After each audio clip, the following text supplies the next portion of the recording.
अस्सलाम वालेकुम व्यूअर्स, आज हम बना रहे हैं बहुत ही tasty steam fish with vegetables और इसे हम तैयार करेंगे फोटाइल ओवन में। तो चलिए इसे बनाना स्टार्ट करते हैं। यहाँ पर हमने 1 किलो मछली ली है और इसकी दोनों साइड्स पर डीप कट्स लगा लिए हैं और इसको अच्छे से धोकर इसका ब्लड वगैरह क्लीन कर लिया है।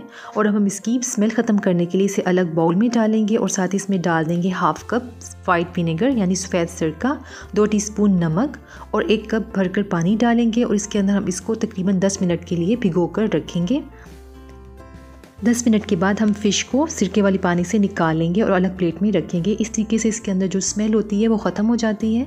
पानी को रिमूव कर देंगे और इसकी मैरिनेशन तैयार करेंगे। तो मैरिनेशन के लिए हमने यहाँ पर 1.5 टीस्पून नमक लिया है, 1 टीस्पून लाल मिर्च पाउडर, 1 टीस्पून काली मिर्च पाउडर, 1 टीस्पून लाल कुटी हुई मिर्चें, 1 टीस्पून धनिया पाउडर, हाफ टीस्पून अजवाइन और 1 टेबलस्पून लहसुन का पेस्ट डालेंगे। 3 लीमू लिए हैं और इनका हम रस निकाल कर इसके अंदर डालेंगे और साथ ही इसके अंदर हम हाफ टीस्पून हल्दी पाउडर डालेंगे, 1/4 टीस्पून जर्दे का रंग, 1/4 कप ऑयल और 2 टेबलस्पून बटर ऐड करेंगे और इनको अच्छे से मिक्स करके इसका पेस्ट बना लेंगे। तो चलिए मैरिनेशन तैयार है और अब हम फ़िश को अच्छे से मैरिनेट करेंगे। मसाले को हम अच्छे तरीके से इसके कट्स में और आगे पीछे अच्छी तरीके से इसके ऊपर लगाएंगे। इसके सेंटर में जो कट है उसके अंदर भी अच्छे से लगाएंगे। इसी तरीके से हम दूसरी मछली को भी मसाला लगाएंगे और इसको हम तकरीबन 10 मिनट के लिए मैरिनेट होने के लिए रखेंगे। और अब हम ओवन को प्रीहीट करेंगे।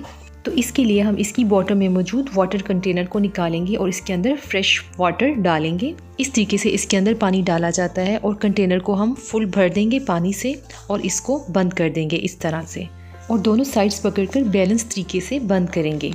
लेफ़्ट साइड नोब को लॉन्ग प्रेस करेंगे तो इसके फंक्शन सामने आ जाएंगे, जिसमें हम स्टीम को सिलेक्ट करेंगे और राइट नोब को घुमाकर हम 110 डिग्री सेंटीग्रेड टेम्परेचर को सेट करेंगे और इसके साथ हम अपनी डिश का कुकिंग टाइम सेट करेंगे। तो यहाँ पर मैंने 25 मिनट सेट किया है। इस टाइम के अंदर फिश और वेजिटेबल्स बहुत अच्छे तरीके से स्टीम हो जाएंगी और अब हम इसे प्रेस करेंगे और प्रीहीट होने देंगे। 10 मिनट हो गए हैं फिश को मैरिनेट हुए और अब हम इसको ट्रे में निकालेंगे और साथ ही इसके ऊपर जो मसाला बचा हुआ है उससे इसके ऊपर कोटिंग करेंगे।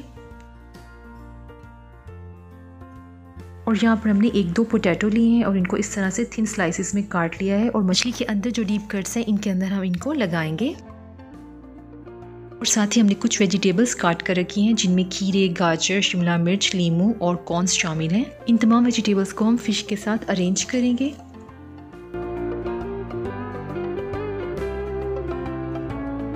तो चलिए बहुत ही कलरफुल और फ्लेवरफुल डिश हमारी रेडी है स्टीम होने के लिए और ओवन से भी स्टीम निकलना स्टार्ट हो गई है। इट मीन्स कि हमारा ओवन प्रीहीट हो चुका है और अब हम इसको एहतियात से खोलेंगे और इसके अंदर डिश रख देंगे स्टीम होने के लिए। 25 मिनट्स में ये बहुत ही अच्छे से स्टीम हो जाएगी।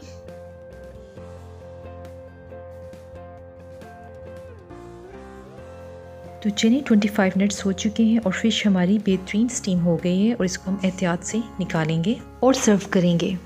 फ़िश और वेजिटेबल्स बहुत अच्छे से पक चुके हैं और ये फ़िश बहुत ही जूसी बनकर तैयार हुई है। मज़ीद होटल में बनाई गई डिशेस के लिए मेरे चैनल को ज़रूर विज़िट करें और चैनल पर अगर आप नए हैं तो एक बार चैनल को सब्सक्राइब ज़रूर कर दीजिएगा। इंशाल्लाह फिर मिलते हैं नई वीडियो और नई रेसिपी के साथ। तब तक के लिए अल्लाह हाफ़िज़।